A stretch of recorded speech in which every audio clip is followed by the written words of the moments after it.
Pendant longtemps, maintes observateurs ont pensé qu'il fallait à l'Afrique un modèle unique et typiquement africain de gouvernance politique, estimant que la démocratie ne reflétait surtout et n'épousait pas les réalités africaines.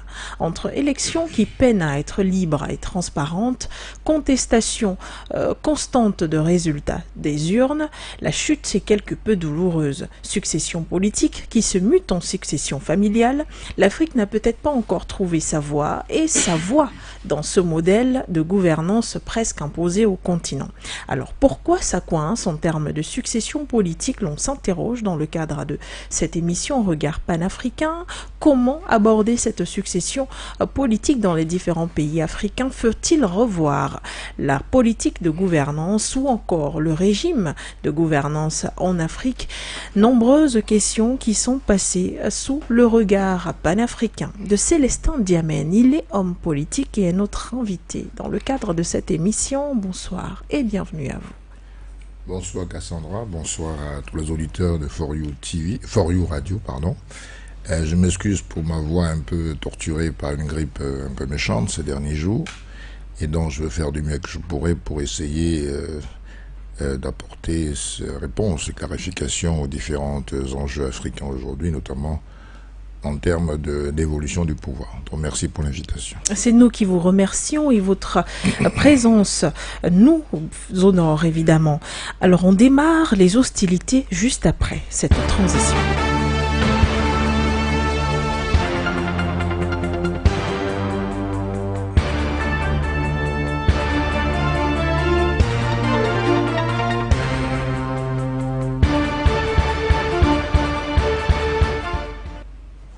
Célestin Diamène, merci d'être avec nous dans le cadre de cette émission Regard panafricain. Merci également à tous ceux qui nous regardent via nos différentes plateformes, Facebook et YouTube, For You Media Africa, ceux qui nous écoutent directement sur la 96.3 FM et ceux qui nous regarderont à travers nos antennes à télévision. Célestin Diamène, on parle des pays comme le Gabon, le Tchad ou encore le Rwanda, plusieurs pays africains, le Cameroun, où la succession politique reste aujourd'hui une épine dans le pied aussi bien de la population que l'équipe dirigeante, car à l'intérieur, on peut également citer les différents partis d'opposition. Première question déjà pour planter le décor, au vu de votre posture d'homme politique, qu'est-ce qui coince dans la scène politique, dans le monde politique, pour une réelle succession dans les pays africains? Mais je pense que dans nos pays africains, ce qui coince, c'est à mon sens la notion même de démocratie. Je crois que l'homme africain n'a pas su appréhender, apprivoiser cette notion qui nous vient de la Grèce antique, qui est la démocratie. Alors, s'agit-il de la démocratie électorale ou s'agit-il de la démocratie des mœurs? C'est qu'une manière de voir le monde, une manière de cultiver le respect et la tolérance, une manière de concevoir l'humain dans la société, c'est-à-dire accepter les différences. Parce qu'on est né avec les différences, il faut les accepter. Ce n'est pas forcément des contradictions, c'est parfois des complémentarités.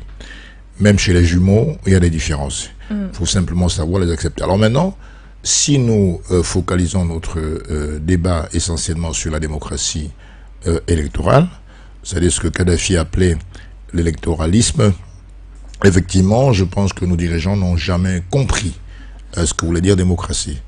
Et donc, ils se sont empressés, n'est-ce pas, de verrouiller le prisme par lequel s'est dévolu le pouvoir, c'est-à-dire qu'ils ont mis j'allais dire un embargo sur les élections. Je vous parlais de la transparence électorale. Et finalement, ils se sont arc-boutés, ils se sont accrochés au pouvoir, avec bien sûr l'aide, comme vous le savez très bien, pour les francophones de la France-Afrique, de la France, et puis pour les autres pays lusophones ou hispanophones, de leur puissance anciennement tutélaire. Donc en fait, on a pensé que la démocratie, c'était une manière simplement de s'accaparer du pouvoir et de rester par tous les moyens, sans aucune admission d'alternance ou même d'alternative. Et donc on s'est accroché là-dedans, on a pris nos réflexes de chefferie traditionnelle, un chef est là pour toujours, il n'est pas question qu'on dévolue ou qu'on transfère le pouvoir par la voie des urnes. Donc, comme il fallait faire bonne image, il fallait restituer une belle image de la démocratie, on a fait semblant d'élire, on a fait semblant d'organiser les élections. Ça sent très bien que celui qui est sortant ne perd jamais. On n'organise pas, comme disait Jacques Chirac, une élection pour les perdre quand on est au pouvoir.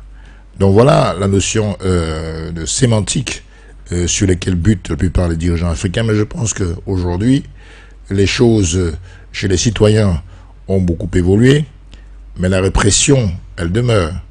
Donc on n'est pas encore complètement sorti des carcans. Vous prenez le cas, tout à l'heure vous avez cité le Gabon, vous avez cité le Rwanda, vous avez cité la Centrafrique, vous avez cité les Guinée équatoriale et plusieurs pays d'Afrique, notamment l'Afrique centrale, mais pas que d'Afrique centrale, où les gens ont une approche, une conception dynastique du pouvoir. Donc ça pose un réel problème. Je pense que c'est de là que viennent nos difficultés, parce qu'en vérité, on n'a pas eu chez l'enfant africain cette culture de l'acceptation d'une mission. La politique, c'est une mission. Quand je viens à une charge, vous êtes directrice de For You TV, ou vous occuperez notre poste, il faut comprendre que là, vous êtes dans une mission qu'on vous a confiée. Il viendra un moment où la fatigue, ou le dégoût, ou la démotivation va vous gagner, ou bien que quelqu'un plus futé, plus entreprenant que vous, va vous ravir votre place. Il faut accepter humblement, avec un fair play, ce changement-là.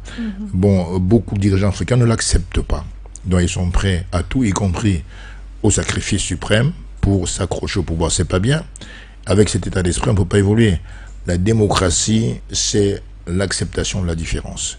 Et il faut faire confiance à la matière première qui est le citoyen, qui est le peuple. Le peuple choisit selon ses humeurs, à un moment donné, tel programme politique plutôt que tel autre. Et c'est pour ça qu'en Afrique, n'ayant pas compris cela, on n'avance pas. Vous voyez qu'il y a des monarchies républicaines qui durent 15, 30, parfois 40 ans, et donc on ne peut pas en sortir. Il faut donc que ce sursaut patriotique, ce sursaut démocratique, pour qu'on arrive un petit peu à évoluer, parce qu'en vérité, même si on conçoit que les grands pays que nous connaissons aujourd'hui sur le plan des avancées démocratiques se sont bâtis dans des monarchies comme la France, l'Angleterre et les autres, mais néanmoins, ce pays entretient une prospérité industrielle et économique parce qu'il y a alternance. Il est rare de voir un pays industrialisé qui n'est pas démocratique, où il n'y a pas d'alternation, ou d'alternance, pardon. Ça n'existe pas. Vous voyez, quand vous prenez la plupart des pays du tiers-monde, 9 sur 10 sont des pays, la dictature, 9 fois sur 10, c'est des pays du tiers-monde. Qu'est-ce que vous appelez pays du tiers-monde? C'est des pays qui ne font pas partie du G7, c'est-à-dire que les pays considérés par les canons internationaux comme des pays industrialisés. Je dis que quand vous vivez, par exemple, un pays comme le Cameroun, il n'y a pas encore véritablement d'industrie, en tout cas à une échelle mondiale. On n'exporte quoi? Pas les matières brutes, on n'exporte rien du tout, il n'y a pas d'industrie réellement. Donc quand je dis tiers-monde, c'est des pays où encore on n'a pas gagné une certaine émergence industrielle. Alors pour sortir de l'ornière, du ténèbre économique, il faut ce bond en avant vers l'industrialisation. Or, pour industrialiser, il faut de l'énergie. Très souvent, qu'est-ce qui se passe? Que l'énergie est exploitée à mauvais escient, c'est-à-dire qu'on va construire des barrages, etc. Mais ça marque le pas. On ne peut pas se lancer, se projeter vers l'avenir sans énergie. L'énergie est indispensable. Aujourd'hui, vous prenez le cas de notre pays, le Cameroun, on a pas mal de barrages, de grandes ambitions, de grands chantiers qui ont été lancés, mais dans la réalité, on a très peu de mégawatts, par exemple, pour permettre aux sociétés de pouvoir émerger plus facilement. Et même, quand bien même le peu qu'on a, on parle de 200 mégawatts, mais il y a des lestages.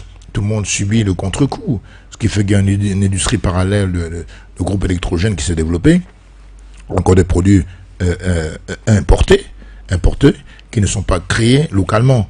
Vous voyez? Donc ça étouffe l'émergence d'une économie locale. C'est vraiment dommage parce qu'on vit de s'exporter, on a beaucoup de richesses. Alors on peut avoir effectivement résorbé notre dette extérieure qui se monte à quasiment 11 000 milliards en vendant nos productions locales, en les exportant. Plutôt de le faire, on consomme plutôt beaucoup de produits extérieurs. Donc ce qui étouffe l'initiative intérieure. Vous voyez? Tout ce genre de problème en lien avec la démocratie, parce qu'en vérité, quand il n'y a pas de possibilité de proposer autre chose, en prenant le pouvoir, mais ça fait que le pays stagne parce que les gens sont sûrs de garder le pouvoir et ça met dans un ancrage ce qu'on appelle l'immobilisme à la fois politique et économique. Et c'est un gros problème. Et pour vous, alors, ce manque d'industrialisation, ce manque de modernité dans les différents pays africains est lié totalement à la démocratie ou alors au non-respect de cette démocratie dans les pays africains? Mais si la démocratie instituée officiellement n'est pas respectée, il n'y a pas de démocratie. On ne peut pas faire la démocratie sans les démocrates. Il faut que ceux qui prétendent incarner cette démocratie puissent accepter la force principale de la démocratie qui est l'alternance. Est-ce que l'alternance est possible dans nos pays d'Afrique subsaharienne? Question qu'il faut se poser. Prenez le cas par exemple du Togo, vous voyez que le fils a succédé au père. Prenez le cas de la Guinée équatoriale, c'est en bonne voie. En tout cas, le fils est premier vice-président du pays. Le cas du Gabon, je ne vous en parle pas. Le cas, effectivement, du Congo-RDC, vous voyez bien que le fils a succédé au père. Vous prenez le cas de la Centrafrique, évidemment, il y a un président, certes, qui est arrivé au prix du sang à gagner les élections, mais lui-même est torpille. Vous parlez du président du professeur Touadéra. Et vous prenez le cas du Cameroun, il y a des supputations sur une éventuelle transmission de pouvoir de gré à gré. Donc, et puis d'autres pays encore. Donc maintenant, il faut savoir que pour pratiquer la démocratie, il faut des démocrates convaincus. Si nous ne sommes pas convaincus de ce que nous faisons, si on n'a pas foi en notre capacité d'accepter l'autre, si on n'est pas fair-play dans le jeu politique, la démocratie est impossible. Bon, la démocratie sur le plan subliminal, c'est le choix du peuple. C'est-à-dire qu'un homme, une voix. C'est pas forcément l'électoralisme. Je suis contre la limitation des mandats, par exemple. Je suis d'abord pour un travail sur le peuple et sur les conditions de vote, c'est-à-dire sur le code électoral. Parce que si, par exemple, j'estime qu'une personne qui a déjà rempli les 2 fois, 3 fois, est toujours capable de nous apporter la solution, il n'y a pas de raison qu'on le congédie, qu'on l'envoie au garage. On peut le réélire parce qu'il fait du bon travail. Vous comprenez ce que je veux dire? Est-ce qu'on ne jette pas dans la personnification, justement, à partir de ce moment? Non, parce que justement, c'est pour ça que je parle d'éducation du peuple, parce que le peuple, pour donner sa confiance à un homme ou à une femme... A besoin de temps? Non, oui, ce peuple a besoin de comprendre le programme, le projet de cet homme. Parce que lire un programme politique, c'est bien, mais le comprendre, c'est mieux. Vous comprenez ce que je veux dire? Alors, comment comprendre un programme politique? Il faut former les citoyens. Il faut les former. Qu'est-ce qu'un projet économique? Qu'est-ce qu'une politique de santé? Qu'est-ce qu'une politique de justice? Qu'est-ce qu'un PIB, une inflation? Qu'est-ce que le candidat propose? Est-ce que le peuple a suffisamment de culture politique pour pouvoir voter en son nom et conscience et surtout en connaissance de cause? Beaucoup vont mettre le bulletin dans l'urne parce qu'on veut aider le frère du village, n'est-ce pas, à passer son tour. Et ça pose un vrai problème de démocratie parce que l'ignorance est un fléau. On peut bien pratiquer l'électoralisme, encore une fois, comme disait Kadhafi, mais on ne sort pas de l'ornière. Il y a des pays d'Afrique où il y a d'alternance, si j'ose dire, mais le pays ne décolle pas économiquement. Donc ça ne veut rien dire. Donc on vote pour quoi finalement? On vote pour que le candidat qui a proposé un meilleur programme puisse sortir les populations de la situation antérieure. Mais on se rend toujours compte qu'effectivement ça stagne. C'est l'immobilisme économique. Donc ça pose un vrai problème de choix, de compréhension des programmes politiques et même la raison d'être d'un vote. Le choix ne se fait pas au pif. Ça ne se fait pas sur l'affection ethnique ou tribale. Ça se fait sur un choix pratique, sur une campagne électorale, sur ce que proposent les candidats en compétition. Et on vote en conséquence. Et bien sûr, je suis pour le mandat, je suis pour le quinquennat, parce que si au bout de 5 ans, la personne qui a été choisie par le peuple n'y arrive pas, il n'y a pas de raison de lui renouveler la confiance. Donc voilà le cœur du problème. Est-ce que le citoyen africain comprend pour qui il vote? Est-ce que nous sommes sortis des affections, des votes tribaux, des votes villageois? C'est ça la vraie question. Tant qu'on n'aura pas résolu cette technique-là, on n'ira nulle part. On va toujours stagner. Et donc c'est ça la vraie problématique. C'est pas le vote lui-même technique, bien sûr, il y a une urne, un isoloir, on vote, mais qui vote et pourquoi on vote? Et c'est pour ça que les gens qui qui s'accaparent du pouvoir veulent y rester par tous les moyens. Ils n'ont plus besoin de démontrer qu'ils ont un bilan positif. Ils veulent simplement le pouvoir pour le pouvoir, l'éternité pour l'éternité. Ils ne veulent pas s'éterniser pour changer les choses. Ils veulent s'éterniser par goût du pouvoir. Et ça pose un vrai problème. Célestin N'Djamène, je rappelle que vous êtes homme politique. Alors, lorsque vous parlez, on vous écoute et on a bien envie de pencher de votre côté. Selon certains observateurs avertis, il ne s'agit pas que du vote, comme vous l'avez dit tout à l'heure, mais il s'agit également de programmes politiques et de poids politiques. Dans les différents pays, dans certains pays africains, eh bien, l'on constate plutôt une politique ethnique ou encore une politique ventriloque. Avant de parler de l'éducation politique de la masse, du peuple, est-ce qu'il n'y a pas que les chefs, je ne vais pas dire les chefs d'État, mais ceux qui aspirent à l'être et même ceux qui parfois sont au pouvoir, n'ont peut-être pas cerné les enjeux politiques et même géopolitiques des différents pays dont ils veulent être à la tête et dont certains sont déjà à la tête? Non, souvent même ceux qui aspirent à briguer la magistrature suprême ne sont pas eux-mêmes des gens formés.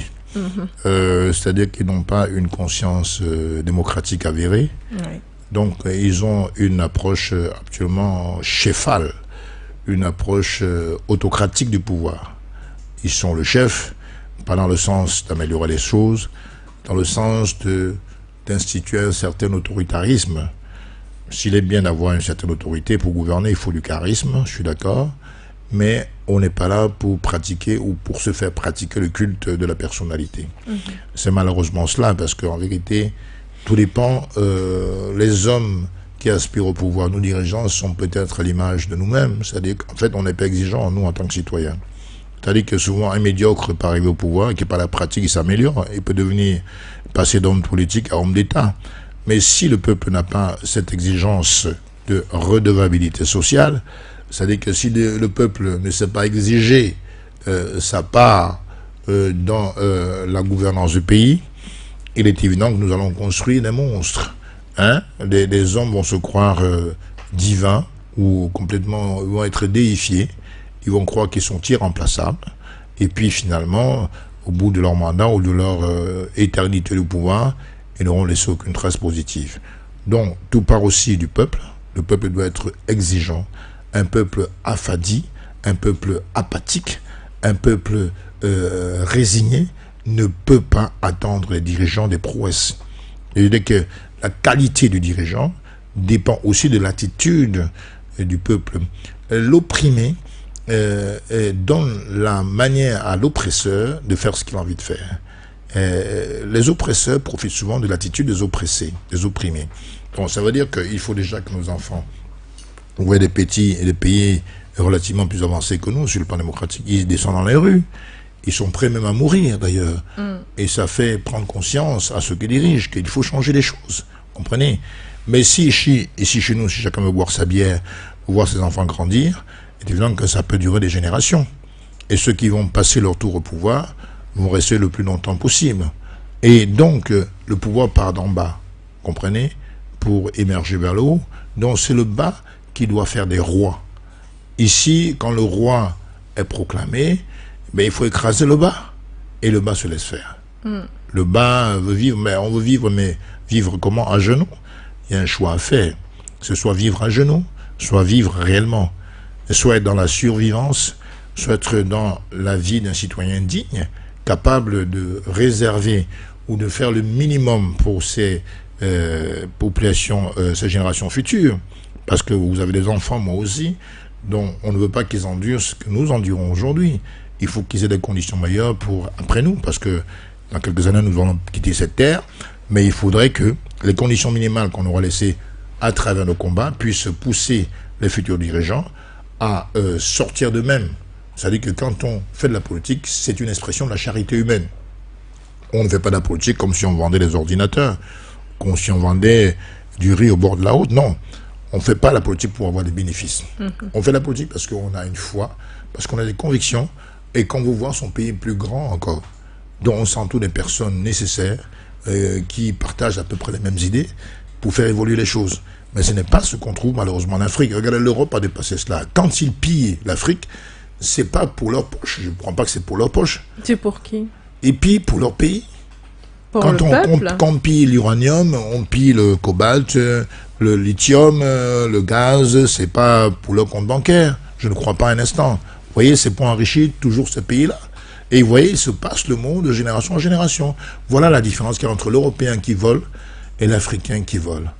L'Africain vole pas pour faire évoluer son pays, il vole pour sa famille et mieux encore pour lui-même. Alors il faudrait saluer le pillage européen parce que celui-ci permet de développer l'Europe. Non, il ne faut pas éviter la critique quand elle est constructive. Attention, attention. Il ne faut pas faire semblant comme les pseudo-panafricanistes qui viennent chanter « je suis contre la France ». En vérité, ils cajolent les dictateurs. Vous voyez ce que je veux dire? Quand j'ai des dictateurs, je veux dire les gens qui pensent que le pouvoir, c'est pour le pouvoir. Le pouvoir, c'est pour les gens. Vous comprenez? J'ai pas dit que j'approuvais le pillage de l'Afrique. D'accord. Bien sûr que non, ça va de soi. Il y a eu un peu de bon sens. Je suis en train de dire que quand eux, ils pillent, au moins, c'est pour développer leur pays. Mais quand nous nous pillons, c'est pour quoi faire? C'est pour développer nos familles. C'est ça la différence. C'est pas dire que j'approuve le pillage. Évidemment non. Non. Et l'histoire est là.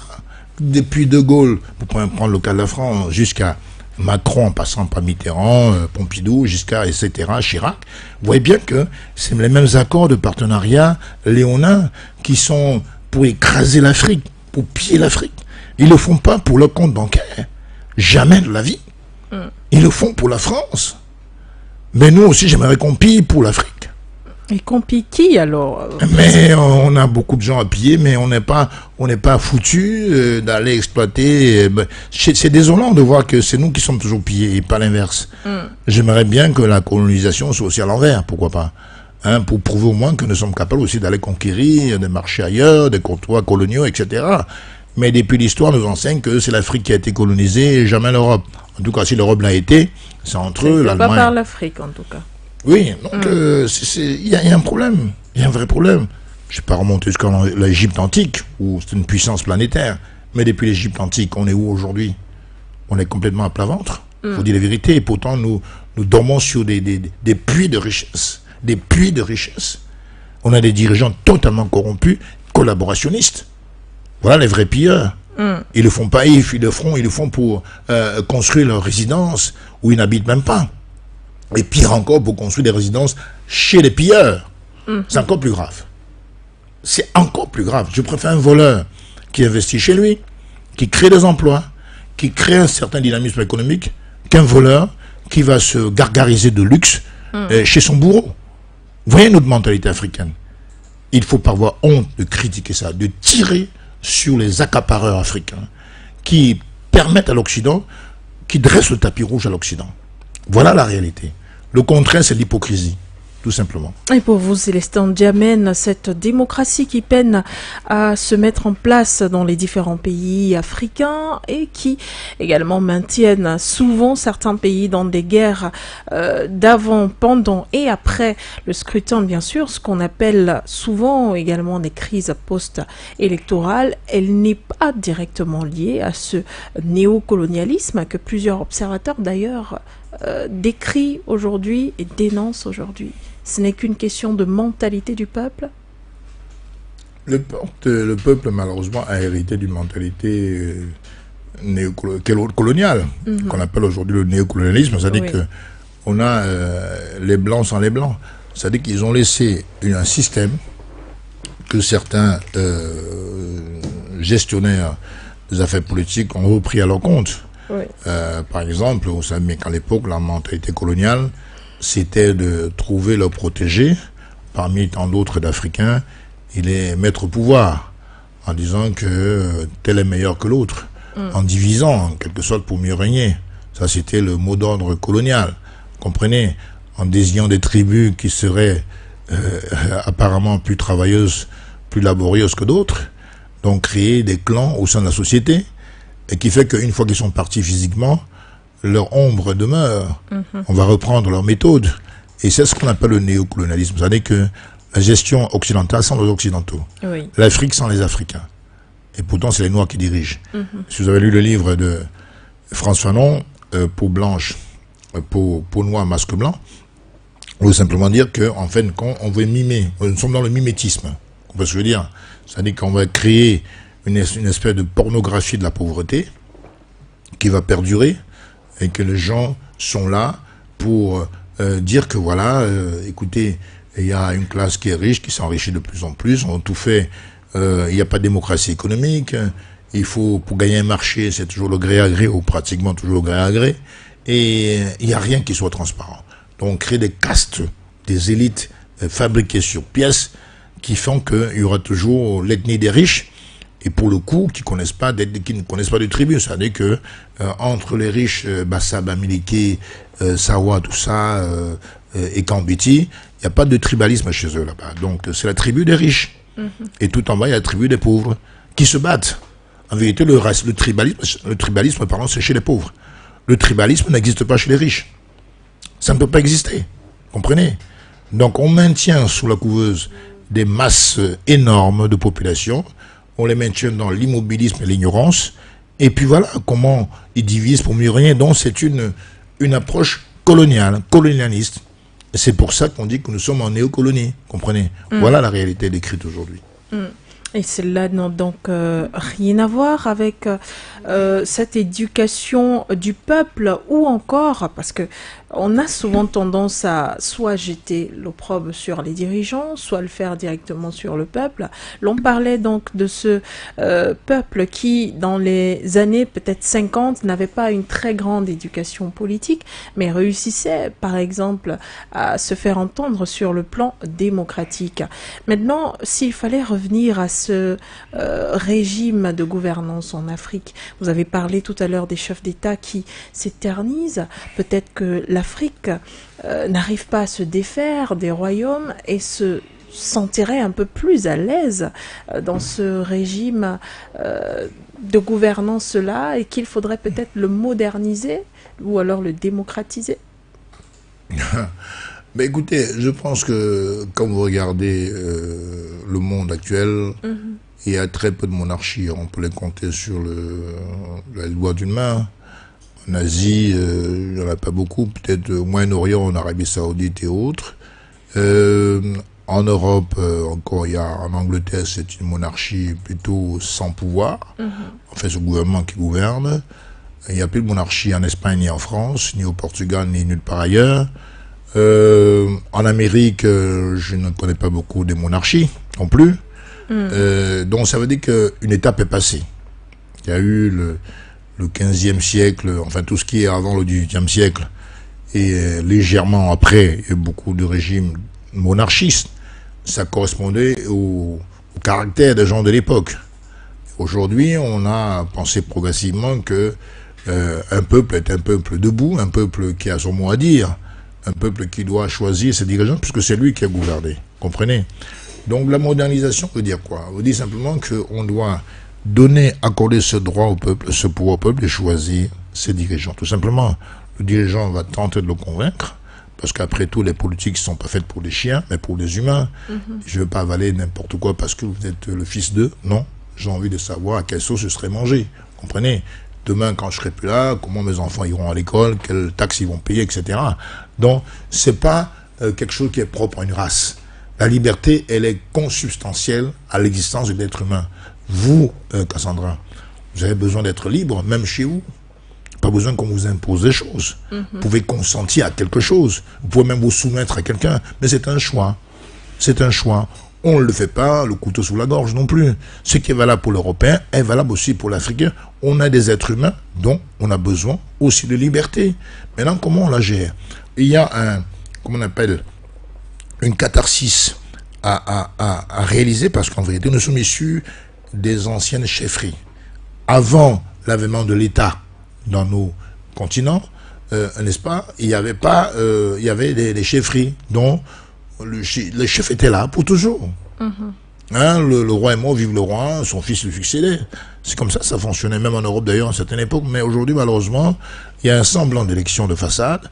Et finalement, dans le fond, c'est un comportement de chefferie, en vérité. On dit que quelqu'un est fort parce qu'il a mis 30 ans de pouvoir, voire plus. C'est pas ça, justement, il faut aller. C'est ça que j'appelle la prise en compte des aspirations d'un peuple.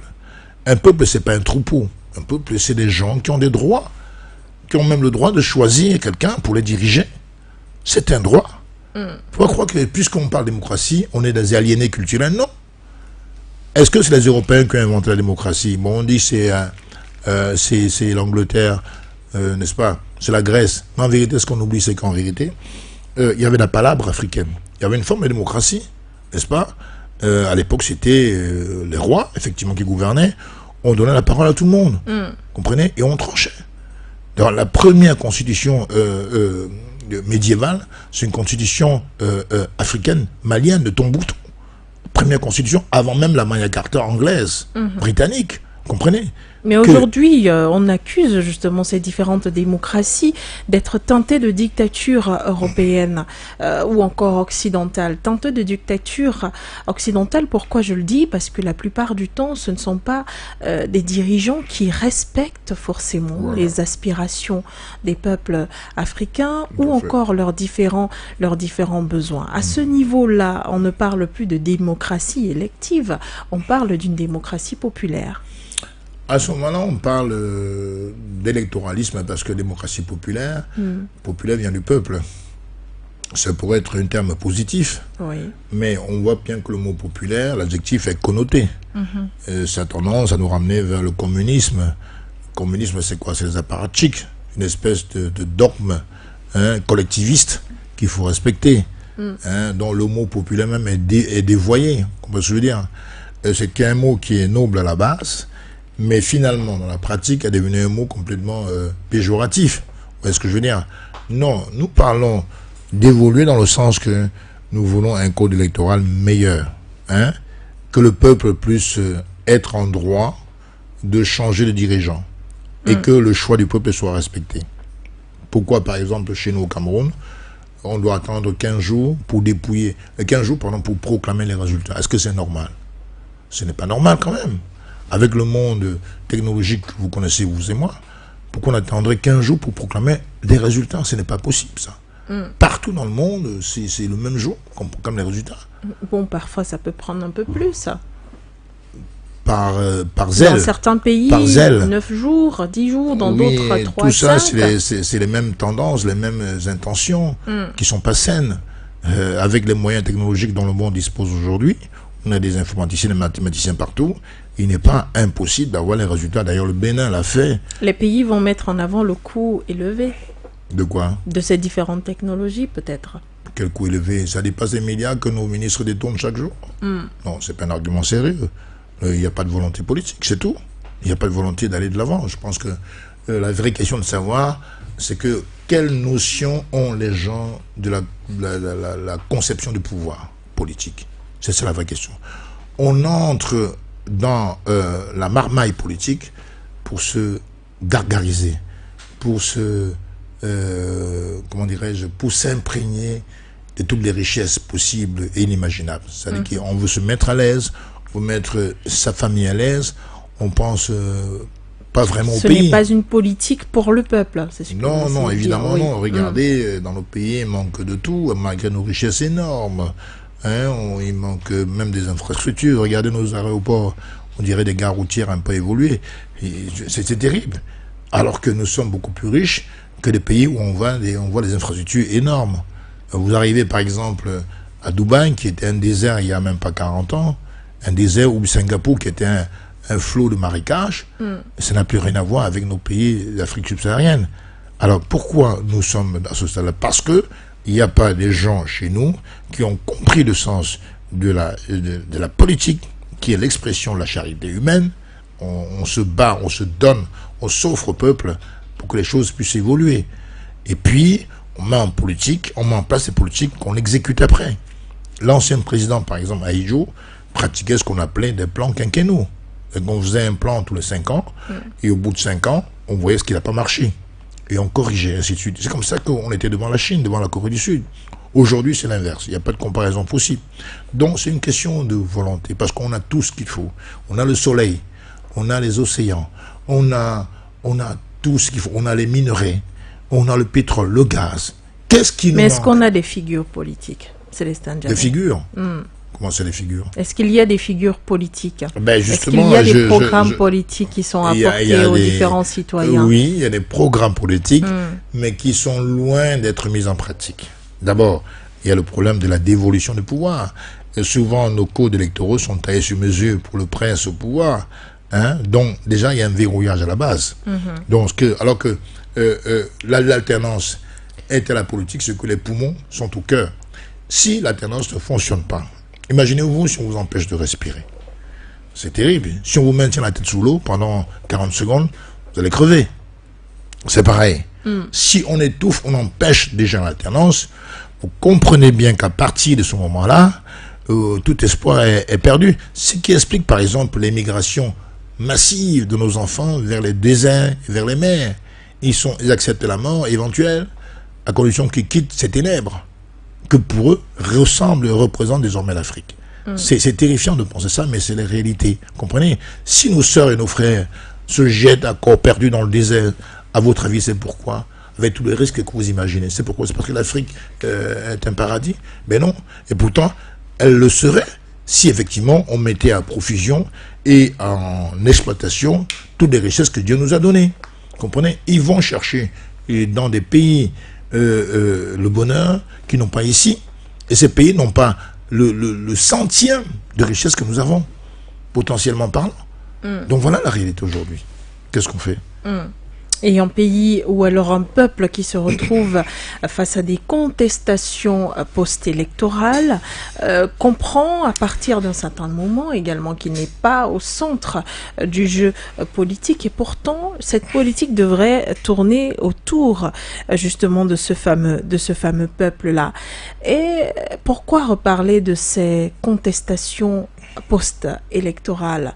Parce que cette fameuse démocratie élective, justement, n'arrive toujours pas à convaincre, et finalement on a l'impression que les chefs d'État et les hommes politiques qui essayent de briller des mandats n'ont pas compris les aspirations des peuples, n'ont pas compris les enjeux des différents pays africains, par exemple, mais sont intéressés par la chaise musicale tribale autour du pouvoir. Est-ce que c'est pas ça la faiblesse africaine, finalement? C'est pas qu'ils n'ont pas compris. Ils savent bien que le peuple veut du mieux vivre. Ils veulent du meilleur pour leurs enfants. Ils veulent du meilleur pour eux-mêmes. Ils savent bien que vous voulez les meilleures écoles pour vos enfants. Vous voulez un travail bien payé, bien rémunéré. Oui. Vous voulez des infrastructures routières, hospitalières bien équipées.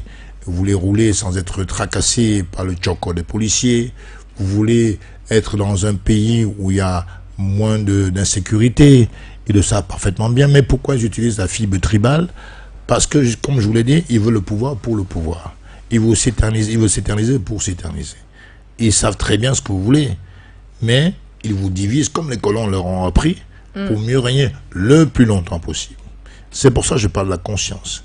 L'éveil à la conscience. Rappelez-vous, pour ceux qui ont un peu lu Kwame Nkrumah, il parlait de quoi?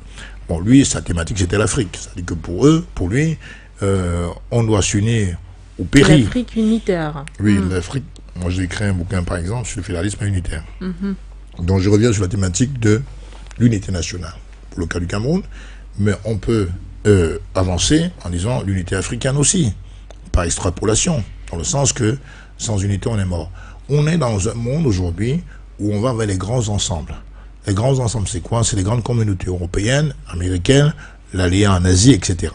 Donc nous, on est encore dans l'Union africaine complètement mornée, complètement qui a fait allégeance à l'Union européenne, et donc on nous a absorbé notre souveraineté. Comprenez? Donc ça devient un syndicat de chefs d'État à la solde de l'Europe.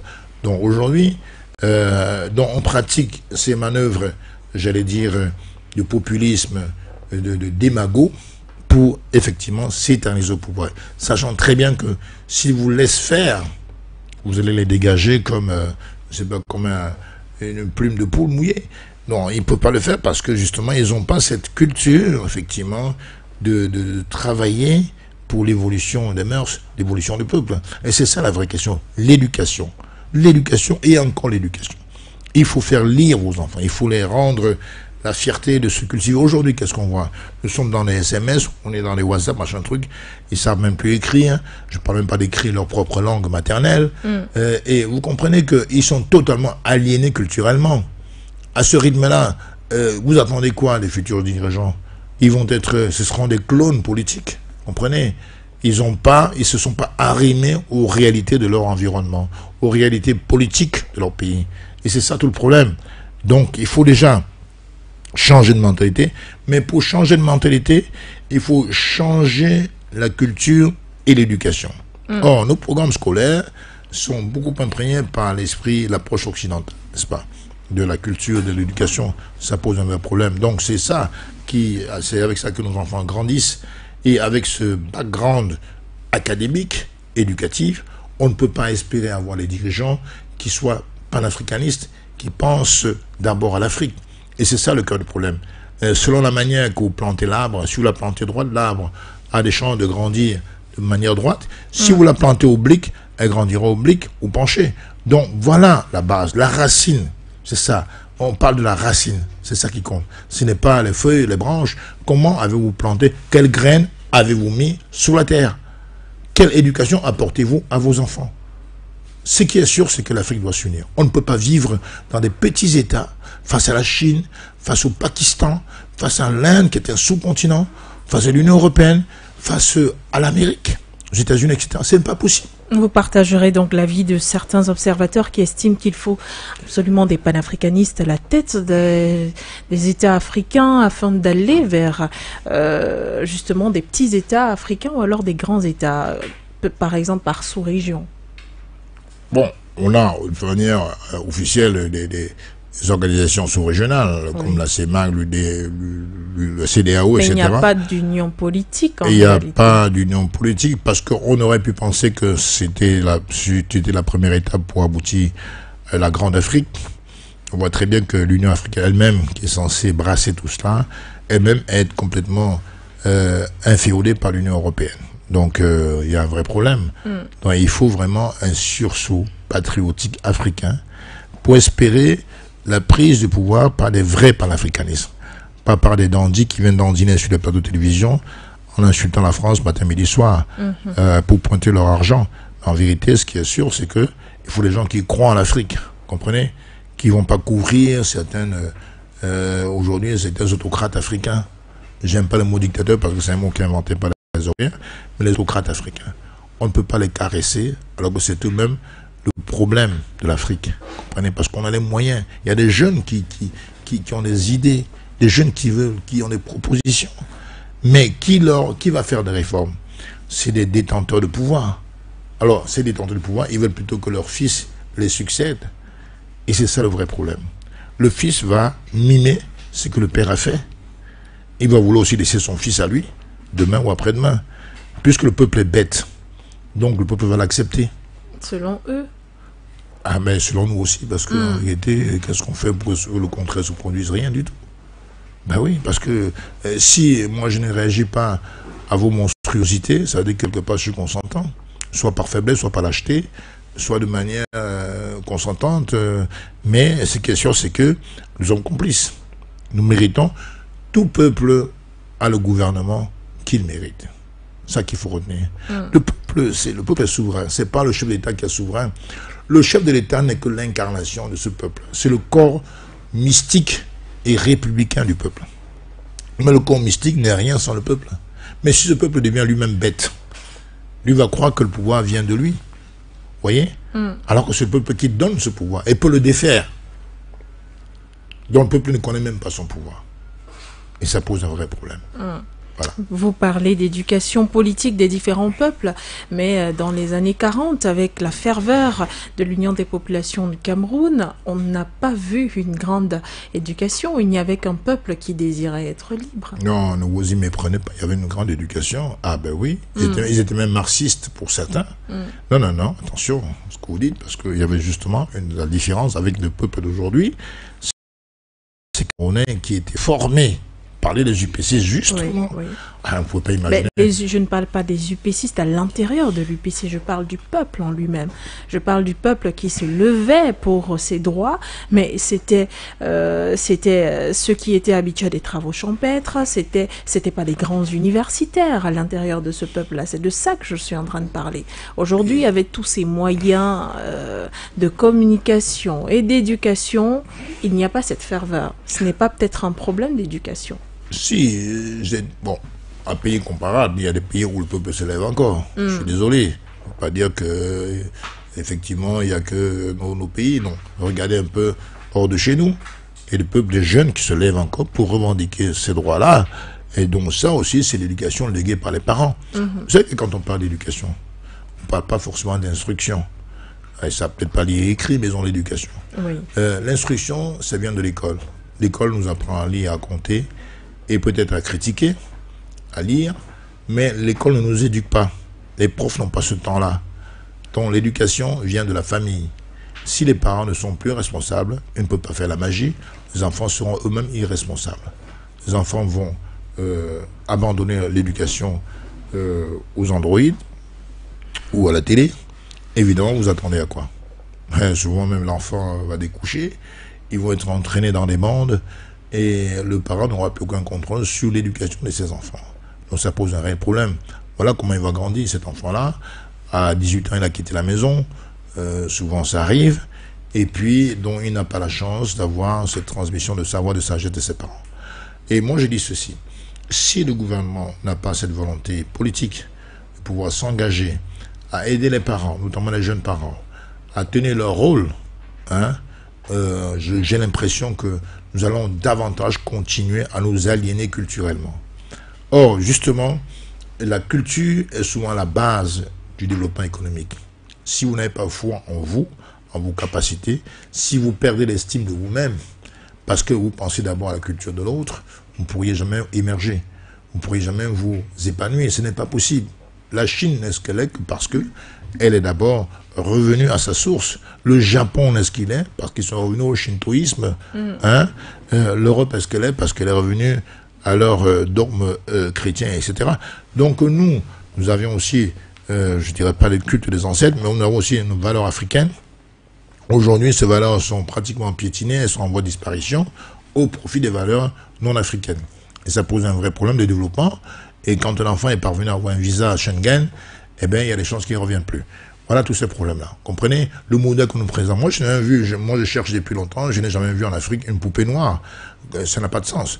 Hein? Bien sûr que si, aujourd'hui, il y en a, Célestin Diamène. J'en vois pas, en tout cas très peu. Par contre, en Europe, il est impossible de voir une poupée noire également, avec une poupée blanche. Donc, vous voyez, ça vous paraît un détail, ça paraît risible. Et pourtant, c'est le complexe de l'homme noir. C'est ça, en vérité, c'est ça le problème. C'est pas économique. C'est un problème. C'est mental, c'est culturel. C'est mental. Vous voyez, on associe. Est-ce que ce n'est pas aussi historique? Regardez par exemple, nos sœurs mettent quoi? Des moumoutes, des moumoutes sur la tête ou des perruques. Parce que pour elles, le canon de la beauté, vous êtes très belle, vous par exemple, vous n'avez pas besoin de perruque. Merci. Le canon de la beauté, pour elle, c'est la femme blanche. Ça veut dire quoi cette histoire? Vous voyez déjà dans l'esprit déjà, elle grandit comme ça. C'est terrible. Vous voyez, on va mettre deux auto-écoles, l'un est dirigé par un Africain, l'autre par un Européen. Les Africains vont aller rapidement vers l'auto-école dirigée par un Français ou par un Européen, délaissant leur frère qui a les mêmes compétences, si ce n'est plus, que l'Européen qui dirige. Donc, c'est mental. C'est pas qu'on ne peut pas. En fait, ça vient de très très loin. Ça vient de très loin. C'est psychique, si j'ose dire. Donc, il faut creuser d'abord. Trouver cette pierre qui nous manque. C'est pas qu'elle nous manque, c'est qu'il faut trouver le tréfonds du tréfonds. Il faut trouver où elle se trouve. Oui, et d'ailleurs même, remarquez, quand le même Africain est dans un milieu africain, il est très bon. Il est très très bon. Il excelle même, souvent. Quand il revient... Quand il est dans un milieu... européen, il excelle, quoi. C'est purement mental. C'est-à-dire qu'il n'a pas moins de qualité. Simplement qu'il croit qu'il doit être médiocre quand il est avec ses frères. Je ne sais pas comment ça se passe dans la tête, mais c'est comme ça. Vous voyez? Mettez un footballeur noir dans une équipe blanche, il y a des chances que ce footballeur noir africain soit meilleur que tous ses coéquipiers blancs. Mais prenez la même personne, mettez-le parmi les noirs. vous allez voir que son talent va décroître, va diminuer. Alors que c'est la même personne. L'exemple banal que je vous donne. Donc, ce qui est vrai dans le football, laisse souvent malheureusement dans la politique, dans l'économie. Hein? Les prix Nobel, combien y a-t-il d'Africains de prix Nobel de l'économie? Et pourtant, vous voyez des Africains qui développent des choses extraordinaires tous les jours. Oui. Vous voyez? On n'a pas de médias internationaux capables de crier comme CNN ou bien France 24 ou bien je ne sais pas quoi, d'autres chaînes internationales. Aujourd'hui, il y a For You Media Africa. Oui, et puis d'autres médias panafricains. L'espoir fait vivre. Mais je veux dire qu'il faut quand même comprendre qu'on a un problème d'estime de nous-mêmes, d'estime de soi. Et c'est ça l'enjeu principal. Merci Célestin Diamène de vous être prêté à ce jeu de questions-réponses dans le cadre de cette émission Regard panafricain. Les différentes questions à vous soumises bien sûr étaient donc comment comprendre que ça coince en ce qui concerne la problématique ou alors la succession politique, l'alternance politique dans les différents pays africains. La démocratie est-elle le mauvais régime finalement politique à utiliser en Afrique? Pour vous, ce n'est pas un non, ce n'est pas un oui non plus, mais c'est une sorte de milieu entre les deux. Me trompe? Il faut redéfinir la démocratie selon nos propres critères. La démocratie à l'africaine? Bon, je dirais la démocratie n'est-elle pas finalement africaine depuis longtemps? Je vous expliquais que depuis l'Antiquité, il y avait déjà une démocratie dans les royaumes Zoulou, dans les royaumes Mandingues, il y avait la démocratie.